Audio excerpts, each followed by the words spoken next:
Good morning and welcome back to Rock Rust Garage. Saw last episode getting the old 69 into the shop and very excited about this. It's a really cool car. I love this car. I'm a fanatic since I was a kid. Dream car, absolutely, and iconic. And I don't have to tell you that. If you're watching this, you probably already love Chargers as well, particularly this generation. So I want to just sit here and take a few minutes to kind of tell you a little bit about the car. Then we'll do a quick walk around. From your view, you're probably thinking, wow, that car is in amazing condition. And you're right, relative to other Chargers that are available out there. So it bears telling a little bit of the history of this car. And it does look pretty good. You got some shiny paint here, a little bit of dull paint that needs to be fixed on up here. But that's not telling the whole story. So let me start at the beginning with when I got the car. So my beginning with the car. And then we'll dive into before then. I got this car in late 2006, right after Thanksgiving time. Open up the old, classified trading post, the 50-cent rag that you bought at the convenience store. And I used to love reading through those things, Probably, I don't even know if Craigslist even existed then, much less all the other online marketplaces you can go to now. But I would pore over all of the cars and all of the auto parts and everything. I had several different projects going on at the time. I was looking for some pieces and parts. I think at that time I was working on a 71 Super Bee, a 383 car that I bought from a buddy. Who had started the restoration. I decided to keep on going with it. I was looking for some pieces, parts, not having any luck, and lo and behold, an ad for a 1969 Dodge Charger, and it was not in my area. At the time, I lived down in Chesapeake, Virginia Beach area, and the car was up in the Richmond area, and I thought, you know what? Let me call this guy. Called him, got a hold of him, started emailing back and forth, and he sent me a couple more pictures, and I set up time to come meet him the next weekend. Brought a trailer with me. He said, hey, the car doesn't run. He said it hasn't run for a very long time. And I rolled up there with another buddy and took the trailer up there, went to this guy's house. Really super nice guy. Fell on some hard times, some medical conditions in his family. He needed money and didn't have time for the car, but wanted to see it go to a good home. Because he really loved the car. I didn't negotiate with the guy. I gave him what he wanted, got the car on the trailer, and zoomed on home and started, kind of digging in, seeing what we got. Immediately ran into some problems with other projects going on, shuffling cars around. Again, just like my setup here, I had a very small garage to work out of, multiple cars going in and out, finishing up a 71 Scamp, and had a 73 Challenger, working on all kinds of different stuff, and kind of, you know how that goes when you kind of got a one or two car shop. And this sat for a little bit, threw a tarp over it, and I got to tell you, when I brought it back, like even when the day I went to look at it, this car was mildewed. I mean, really obnoxiously mildewed. The interior, you couldn't even hardly open the door and put your head in there. Just that overwhelming mildew smell. Even right now, after all these years and cleaning on it and everything, I can still smell it in the shop here a little bit. Not terrible. Windows are down, ventilating her, but we'll get to that. I'll show you some of that in there here in a little bit. But again, got the car, started tweaking on it, said, hey, let's just get this girl running. As I mentioned in the last video, actually 2 videos ago, I had I could not get any ignition to work. I had no idea why. Everything looked like it was good, but I could not get the ignition to work. I figured, well, it's old points. I upgraded it to an electronic ignition, rewired everything, all new stuff, still no spark. And I was about to lose my mind until I discovered there was an alarm system in this car. And it without the little fob, which I did not have, you aren't going to do anything with this thing. And I did not read closely in the paperwork that came with the car, and I'll show you all that here in a few. So pretty interesting. I got really frustrated until I found that alarm system, and then that made me even more frustrated because wires everywhere, going here and there, and what's going on. Getting the factory service manual, where's this wire go? Hacked into here, hacked into there. The shop that it had been done at really made a mess of things, wiring wise, and it was incredibly frustrating. Did have a lot of time to spend. I was in the military at the time, deployed, came back eventually. Car had set for a while inside, thankfully.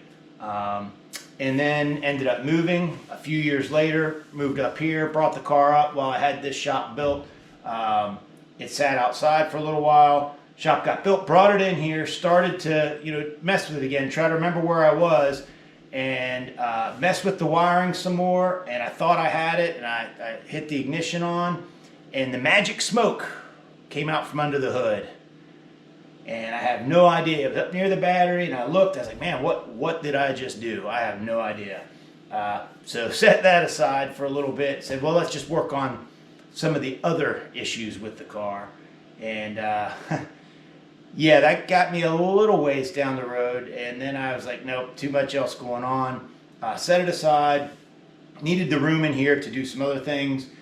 And my brother, volunteered to take it and put it in his shop. The very first video, I'll put a link to it down below, where we pulled it out of his shop. Just sat over in the corner quietly for a lot of years now.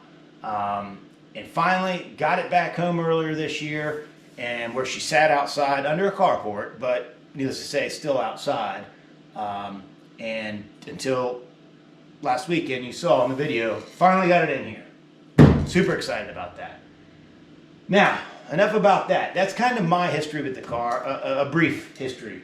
Again, looks really, really nice, and it is, and I'm going to show you that. But first I wanted to kind of talk a little bit about some of this paperwork. This is what came with the car. Had I gone through this originally many, many years ago, I would have seen this. That is a remote-controlled vehicle security system handbook that somebody's put in it along the way.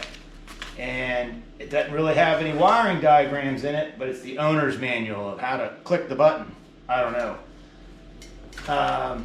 So there's that. The original fender tag, which I took off because it's in fairly poor condition. It's quite rusty on the back. But I was able to get all the codes off of it, and those are written down over here. And might as well talk about that real quick. It's very interesting. One of the codes on here, A47, calls out an SE. This is a 1969 Charger SE Special Edition. A47 calls for the Special Edition. What does that mean? I don't know. Maybe that made other codes happen. Maybe it just means the chrome bezel around the brake pedal. I don't know. But it's a Special Edition, SE. More interesting than that is this code B51, which means front power disc brakes. And I found that kind of interesting because it's very, very, very much drum brakes on the front of this car. I guess they made a mistake. I don't know. Either that or my decoder ring made a mistake. You tell me. What did I do? B51. Some Mopar guru out there is going to know. Oh, B51. Drum brakes. I don't know. What I have says disc brakes. But that's okay. I don't mind. And then, of course, the build sheet, which is shocking, came right out of from underneath the seat. Made a couple photocopies of it. And then this. This was a previous owner. And he took very, very accurate notes for one page. All right. And this is in 1990. I love how the fella, the lady, I don't know, did this. Really cool. I wish I was that accurate for every penny I spent on something. But this helps tell the story of the car. But let's go before this owner and go to the owner before that. And somewhere in here we go. here's the registration from 1988, 1989, and 1990. 1990, the car was sold. That's where this begins. But 1988, and this car was owned by, let's see if I can read that, Appalachian Broadcasting Corporation, ABC, I don't know, Bristol, Virginia, and they bought it, as I was told when I bought it, they bought this car to promote the syndication of the Dukes of Hazzard when they got the syndication rights to play that show over and over and over on loop every afternoon. And they had the car for quite a few years, parades, etc. And then this feller bought it, and then the feller I bought it from this guy. Now, this is the guy, as you read through here, that put the alarm system in.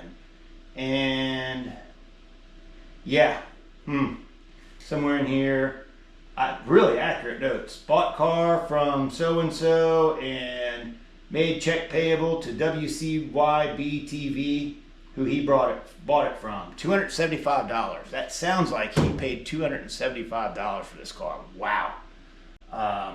Crazy. Absolutely crazy. In 1990. That doesn't sound right, but maybe you got lucky. $275. I'll take 10 of them, please. 20 of them. I'll take all of them at that price. Let's see. You know, he did a tune-up parts, blah, blah, blah. Tune-up time. Let's see. $300 check to buy paint, to paint cars. So paid $300 to buy paint for the car. That's this paint. What's under that is orange. And what's under that is original factory black. This is a black car from the factory. No vinyl top, black paint, black interior. Very cool. So glad it's black again and not orange. Let's see. He bought a... here's $800 to paint the car. And then again, another $400, added some more paint. That's in 1991. So the car had been painted on, and they did a pretty good job for what it is. Now, it didn't hold up and stand the test of time, but that's to be expected on something that, this is what, 34 years ago this car was painted. The guy I bought it from, the reason it was all mildewed was it was sitting outside. There was shade everywhere. He lived on a hillside. He was on this was in the winter. Remember I said right after Thanksgiving, early December, that I picked it up. There was literal moisture inside of the cabin of the car and all inside of the dash.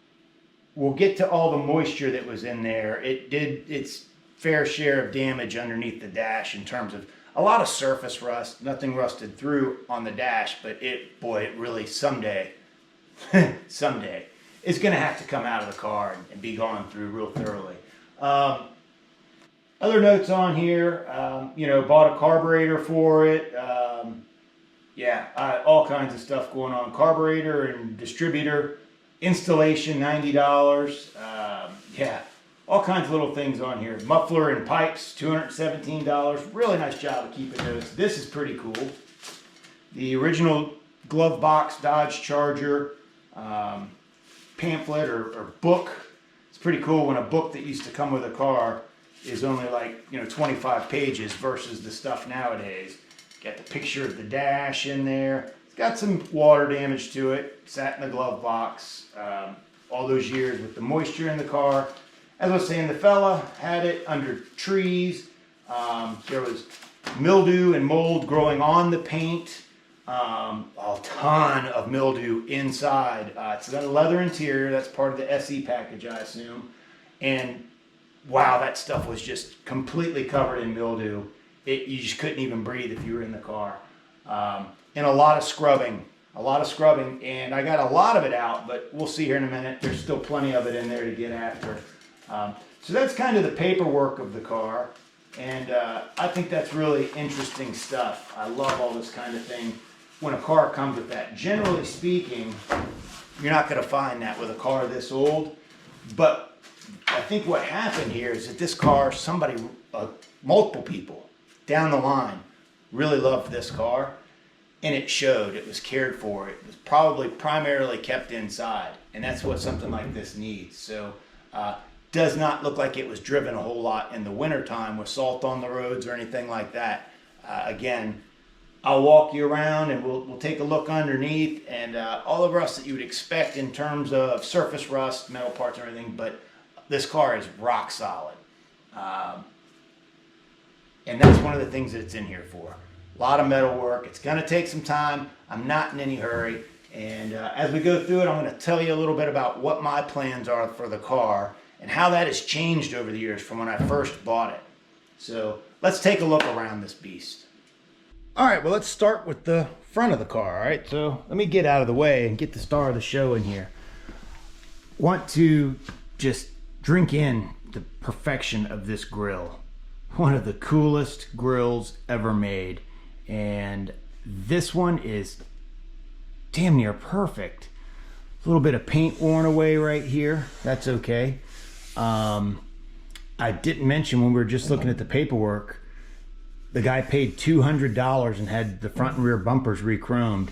You can maybe see a little bit right here where I just polished on it for about 3 seconds, and all this, rust started to come right off. So this is going to be excellent. It's not going to be perfect, but it's going to be 98% perfect.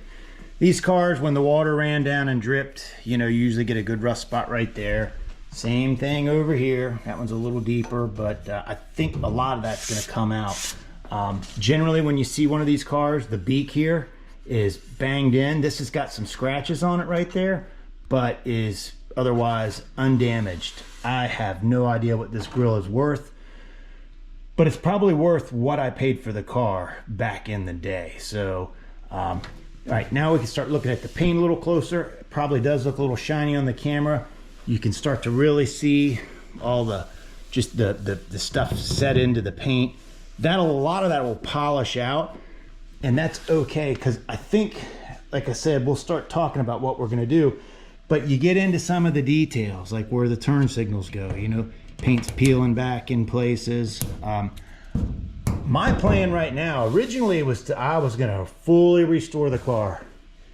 Then you start choking on how much that's really going to cost, and now I'm of a different mindset. Instead of spending years restoring this car, I'm going to slow roll it. I'm going to get this car running with the 440. We've already seen in other videos. Be able to pull it in and out, get some of the interior metal work done, and just slowly, keep driving the car, and eventually, maybe someday, blow it all the way apart. But one reason I don't want to do any of that is I don't think this car has ever been apart. These factory lines are just absolutely amazing. And I have taken enough cars apart, and it is not my specialty to, line up like this. But they really did a good job with this car. They really cared, and I think it has not been apart. So other than being painted several times, it's pretty much unmolested. A lot of damage to the paint in different places, some chips and some rust. There's some bubbling significantly right there. The biggest problem, the drip rails. You can see I've just primed over that. But the water got down behind the seam sealer, as it does on old cars, and started rotting it away. And, somebody didn't know what to do, and the previous owner just shot white spray paint on it. And that didn't do anything to prevent the rust. So, yeah, I can take care of all this, but as I mentioned just a minute ago, I am going to try and salvage this paint. So how am I going to blend that? Well, not very well. I'm just going to get rattle can black enamel, and this is believe it or not, it's like a metallic black. And once we start polishing on it, you'll really see that. But I'm just going to kind of paint these spots that are already a little dorked up. And we're going to call it good. You know why? Because it's a 69 Charger. Nobody's going to cry about that it's not a perfect, pristine restoration. Right now, this car is basically a survivor. It is unreal. So again, on here on the passenger side, couple things to point out is some damage here. The previous owner, the guy I bought it from, said he was trying to push the car to move it in his driveway, and he couldn't stop it, and it slid into a fence post. So little that'll probably polish out. Tiny bit of damage right there, a little bit there, but as you come further back the door, scraped up pretty good right here, but then it really got the quarter panel because it kind of, you know, bulks out, you know, like haunches. So it really smoked it pretty good there. Underneath of that, I can see body filler. Same thing right back here at the wheel well. Some body filler under there. Maybe it had started to rust through at some point. Wouldn't shock me, but the nice thing is on the back side, all solid. No rust, no pinholes. So there's that. This damage here, I will polish it out, take from the inside, and pop this back out as best as possible. I'm not going to go into Bondo and all of that mess. I'll get it as close as I can, and that's going to be good enough. While we're down here on this side, the only damage to the rockers right there, which is a shame. That's going to have to get cut out and fixed. Not a huge deal. But that's it. There's no other damage to the rocker. The sealer right here, a little bubbly, but that's okay. So if you were wondering, hey, was this car really orange? Well, hopefully that answers your question. It was a General Lee. That's crazy. Doesn't quite look like the right orange. But hey, who am I to judge? So it's ironic. See, they got into the door jamb, so a complete color change from the factory black, and you can see underneath of this orange is the original factory black. But they did the door jamb for the orange, right? But then when they went back to paint it black again, they left all that trim, you know, the door sill trim in and everything. So I think now, you know, looking back, it's kind of part of the story of this car, and I'm okay with it. You know, I don't need to change the story of this car. We're just gonna leave it like it is and roll with it. You know, put the trim back on. Oh, there you go. You can see the leather seats definitely got some damage, but I would not sit on this thing. Oh wow, that's even that foam is just brittle. It's just powdery. Damage up here. The seams are splitting. What I want to do is get leather treatment on all of this and really just let it start soaking in. Same with the driver's seat. Driver's seat's obviously not in it. We have car parts instead of a driver's seat. That's up in the attic. I took that out years ago to start on the driver's floor. We'll get over there in a few minutes. Pieces and parts in a car dolly, just chunked in the floor over here. This floor is not terrible. I think there's some light poking through. Have fixed this part of the floor. But we'll get in over there in a second. Let's see, more. Back here, as everybody that's ever messed with these cars knows, water and rust. Water collects here, dirt collects here, rusts. So this isn't, you know, gone, but it's definitely got, you know, a hole right there. And it looks like somebody might have put some filler on it at some point. Yeah, they didn't take any of this off when they painted it. There's a hole up here, another one right there. And I don't really want to pop this back window out anytime soon, right? So in order to do that, obviously it's going to have to come out at some point, but not at this point. I want to focus on other bigger things. I will get rid of all this rust, and I'm probably just going to put a little bit of epoxy filler in that hole. Same with that little tiny hole over there. And there's no holes through here on the bottom of it yet, but where the screws and the pins held on the trim, a lot of that is rotted away. You know, the screw head's missing, or the welded pin is missing. So again, that's kind of a sad thing. I'll get probably some POR 15 in there. Just got to be really careful that I don't POR the window to the frame, but it's sitting on butyl, so it should be okay. Would be easy enough probably, I guess, to take it all out and do it right. But right now I'm thinking, nah, I might skip over that. This is where the SE badge went. upstairs in a box. I have the SE badge. They were both loose, so I went ahead and pulled them off. Did not want them falling off of the car. It's got the 14-inch wheels on it. Love the rim style. If I could find that in a, like a 15 by 8, 15 by 9, I would buy them in a heartbeat. It's very fitting for a General Lee car, but again, I don't want 14s on here. And I showed you that when we pulled the car in last weekend, that it's kind of, yeah, the tires are trash. A couple rust bubbles coming in right here. Not a huge deal. Knock that out. My guess is there's probably quite a bit of body filler along the bottom of this quarter panel. Again, more damage from him laying it into a fence. Doesn't hurt my feelings at all. And let's see. Start moving around to the trunk. But first, I need the keys. So this is where it gets a little bit spicy. And I apologize. I'm all the way back up against the garage door. Long car. This is where we start having bigger problems, is this tail panel. Lots of rot holes in this. And, you know, it is what it is. I pulled off the trim pieces right here so that I could take a better assessment. I actually have this entire piece to weld in. And so obviously all this has got to come off of here. And, you know, it's a huge job. Also these corner caps, a lot of times those are rotted. These are not in great shape. You can see I already cut out this portion right here because it's rotted on this lower valance, and that's all welded in. It's not any kind of bolt-on thing. I'm pretty sure I've got the backup lights upstairs, I think. I do have the tail lamps and everything. That's all upstairs. That stuff is very, very hard to get and in not in great condition. See more damage over here. It's just shot. You know, if it was just one hole like that, I'd say, oh, I'll just patch that hole, but those holes are everywhere. That's actually into the quarter panel. And yes, could I patch all of this? Absolutely. And it crosses my mind possibly to do that instead of welding in that whole new aftermarket panel.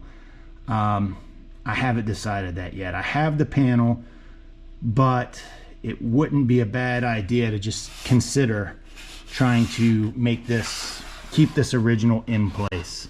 I don't know, you tell me, put it in the comments. Got some more down here. That's got to be cut out as well. You can see it's pretty rotted. Let's go ahead and pop the trunk open. Get the key going. And it was awesome to have keys with this car. Again, more of the orange, but the trunk lid is not rusted away anywhere. It's all solid metal. Even had the factory sticker on there at some point. Looks like some orange just got into the edges here, but they left the center of it black. Got orange all down through the gutters. And, you know, I started peeling off a lot of this foam years ago just to kind of, again, assess. Still some damage up here on the quarter. This I will fix. I'm not going to replace this quarter panel. No way. This is all pretty easy to fix with fab up, you know, bend up some metal, get it up in there, weld it together. But let's see, we got a radiator in here. Yeah, there's the header off the small block. There's the piece of metal. Yeah, other stuff and various bits and pieces. This radiator came out of this car. Oh, let's see. Get this up out of the way and you'll be able to see that the trunk floor is in not great condition. Lots of rust holes, and it's bad up front of it here too. Get some of this stuff out of the way. Gas tank straps. And more right above the frame. Really want to get that out of there so I can get down into the frame and make sure that's okay. It feels good. I don't think there's any issues with the frame, but definitely some water sat in the trunk here. So it's got to go. The wiring's all up there. Well, it looks like the base of the jack. Don't know what else. yeah, obviously the jack's missing. A little bit of damage in the fender well there, or the wheel well. Again, that's just going to be scabbed in little baby pieces to make that all whole again. Absolutely no need for repair of all or replacement of all that. Doesn't warrant it. A little dark back there, but that's all solid extension. Same thing over here. Tiny bit of hole there. Where a little light might be able to see that with the camera poking through. And I guess I could get a flashlight so y'all can see better. Yeah, that trunk extension's good. Looking pretty good back here, you know, not too bad here on this fender. But the bottom of this fender, she gone. That's all the way through. A little bit into the trunk extension at the bottom, but I think we'll be okay there. I do have a whole lower fender for this. I'm going to go ahead and cut that in, replace on this, and fix the inner fender while I'm at it, leaving as much of the original as possible. The gas cap, it's upstairs, but you can see it didn't get any love. Water sits in there. I probably didn't have proper metal treatment, so I got that off of there as quickly as possible, and then obviously taking out the filler tube and the gas tank and everything. So this metal all needs to be addressed and treated. It's still all there, thankfully, didn't rust through, so that's good. Again, some damage right here along the rear quarter, solid back behind there, all the way around, all the way down, but it just looks like it's up on the surface, and I'm guessing that's probably body filler or something in there, no doubt. And then this rocker is in perfect condition, and as is this door. Starting to see some paint bubble right there.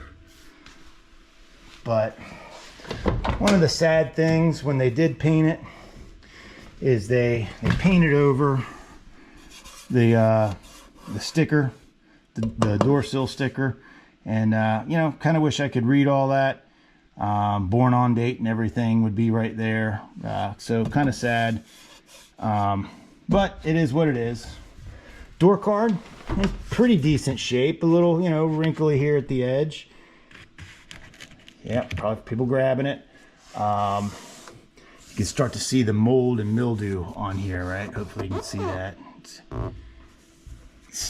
I wish you could smell it. There's some more down in there in the mat pocket, and it's not bad. This is, somebody's driven some screws through it to hold this on. It's got the remote sport mirror on the driver's side only, not on the passenger side.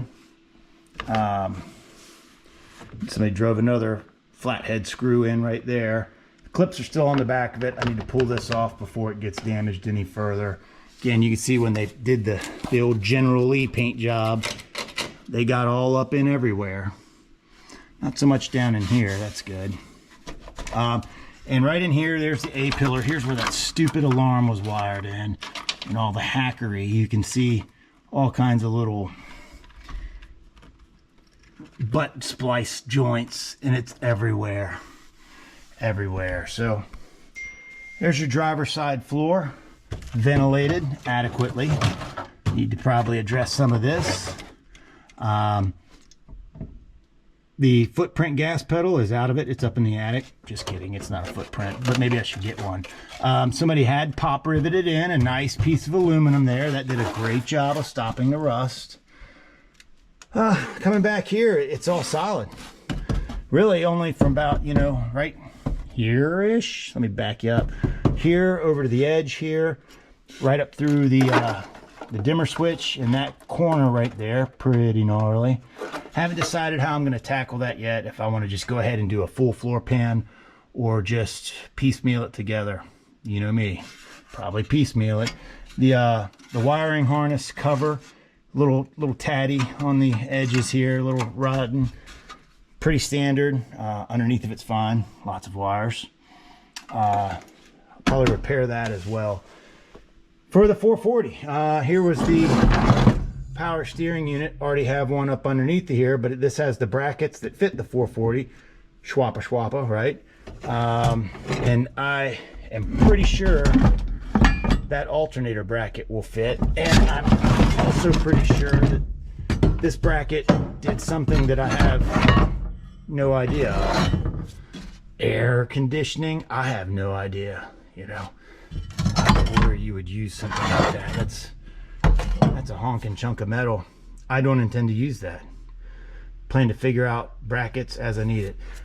I have the center console, it's upstairs. Again, I started working on this several years ago. The center console's in pretty good shape. Back seat, as per usual with these kind of cars, is in really, really good shape. No holes in it yet, as long as nobody sits on it or I don't kneel on it. Got to start soaking it down with the leather preservative. Headliner. Wow, it's probably too dark in here for you to really see that, but it's the seat belt hanging down. Other than a couple of wrinkles at the very, very back. Wow, that headliner, that's just unreal. I've never seen a car this old with a headliner that good. I couldn't tell you if it's been replaced on. Probably. The visors up here. Again, the camera's not going to do justice to how much mildew and mold is on that. You can see it everywhere in here. All of this padded foam is mildew and mold. Yeah, I took the instrument cluster out in order to get after some of the wiring that went haywire in here, and that is in really bad shape to begin with. It really needs to go off to a professional service, you know, and if you hang on a second, I'll get a flashlight and you can see the rust underneath the dash. Give me just 1 minute.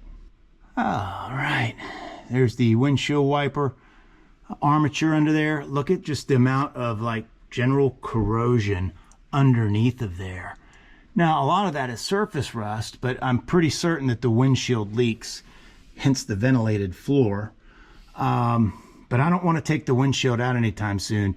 So I'm going to just mess with some of this and try and get, you know, some kind of a rust reformer or something on there to try and arrest that rust. I think this car was born with air conditioning. It surely has all the tubes and everything up underneath of there. Yeah, there's the vent right there filled with the mouse nest probably. Yeah, you can see the chrome trim around the pedals.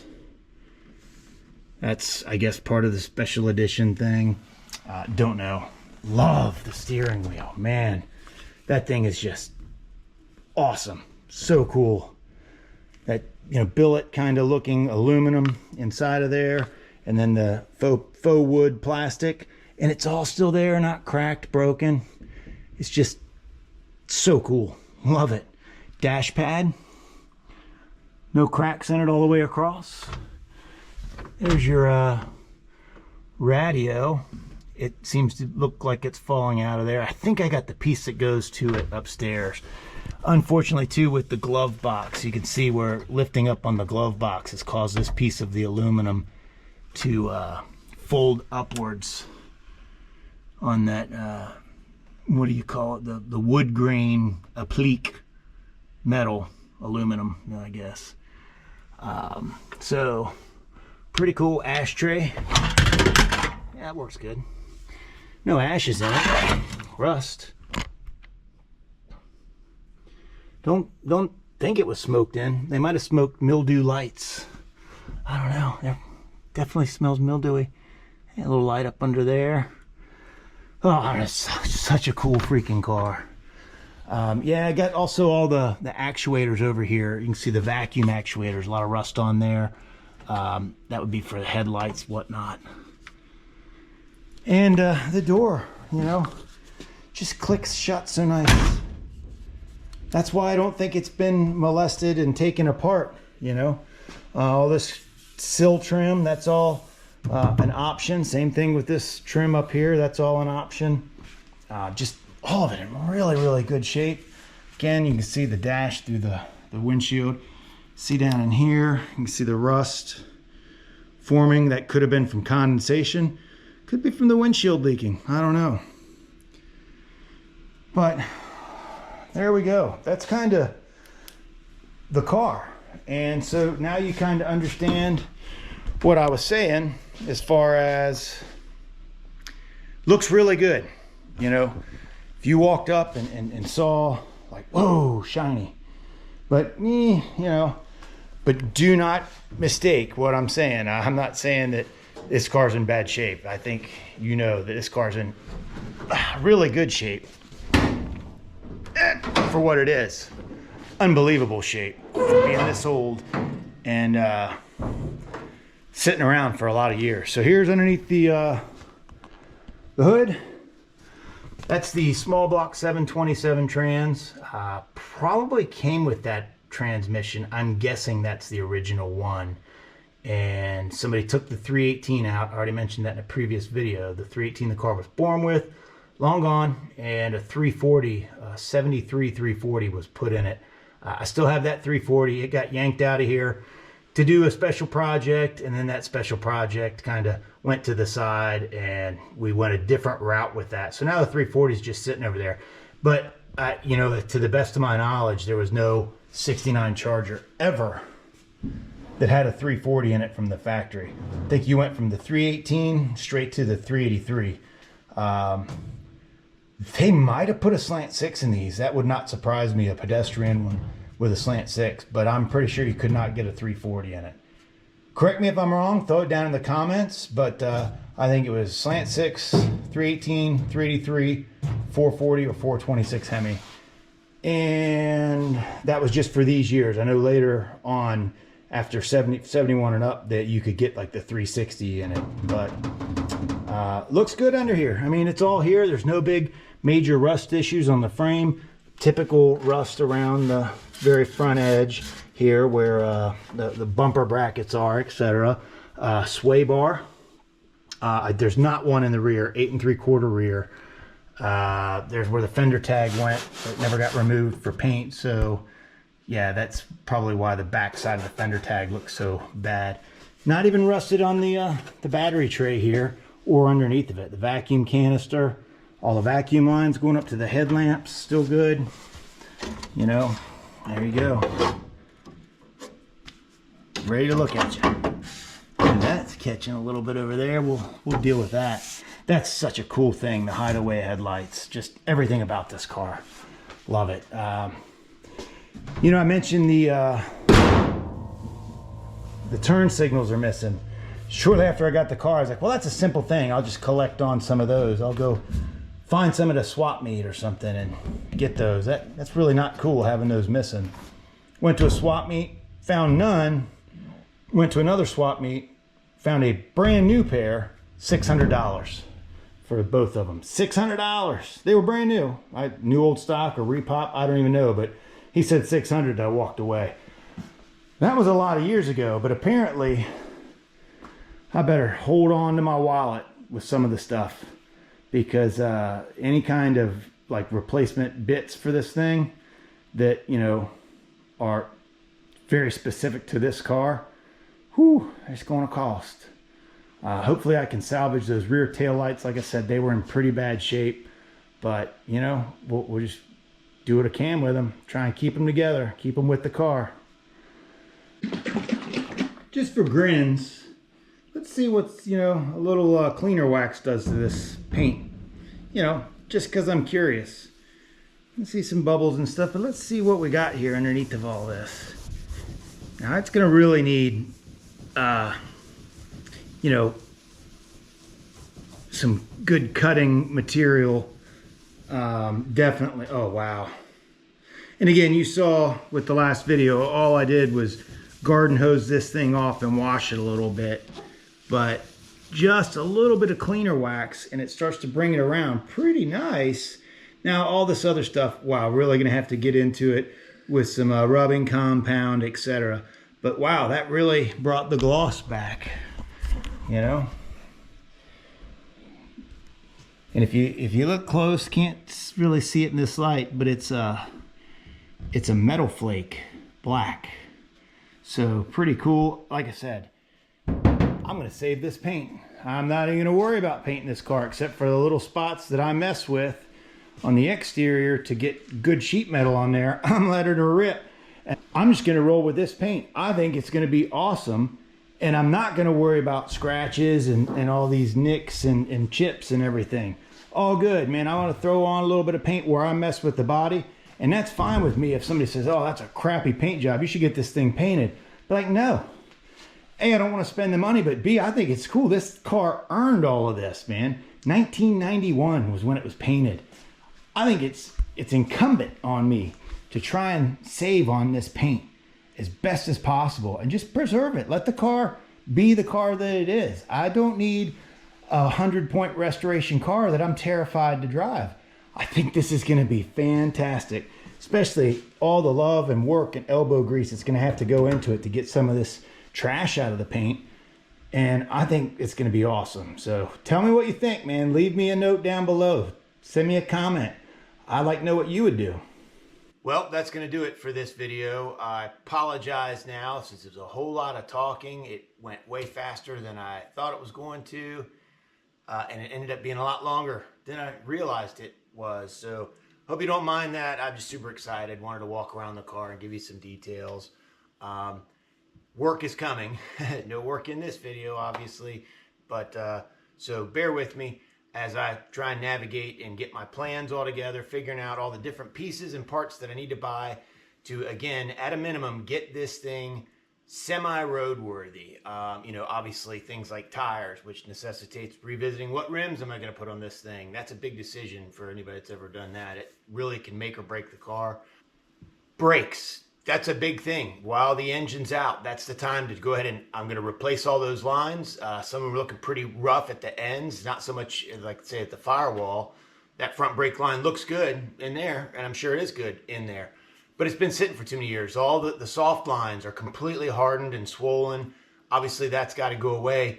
And then it begs the question, well, since it's drum brakes, do I go ahead and make that conversion, that leap to disc brakes? Well, there's a dozen different kits that you can buy for this. Some of them use the drum spindle. Some of them gives you a whole new spindle. But the bigger question is, what equipment is it? In other words, like, how do you go and find brake pads for it in 5 years? Like, is it coming from like some other manufacturer? And you need to have that kind of information to keep with the car so that future maintenance can be done. And you're like not at a loss. You can't just go in and say, hey, I need 69 Charger disc brake pads. And they may or may not fit the kit that you get, depending on the kit you get, So I'm going to really, really deep dive into that before I make a decision. But I want to do all that while the engine's out. Continue cleaning up the engine bay. Get the engine in at some point here, hopefully the next month or two. A little bit of work on the flooring. Some of the major body work on the back can be done once the engine's in and the car's running and driving. Got to look at sourcing a drive shaft that fits it, etc. So a lot to be done. I hope you enjoyed this video. Sorry it was so long and just a lot of talking and no work. So stick with me and we'll see you next weekend. So thanks for watching.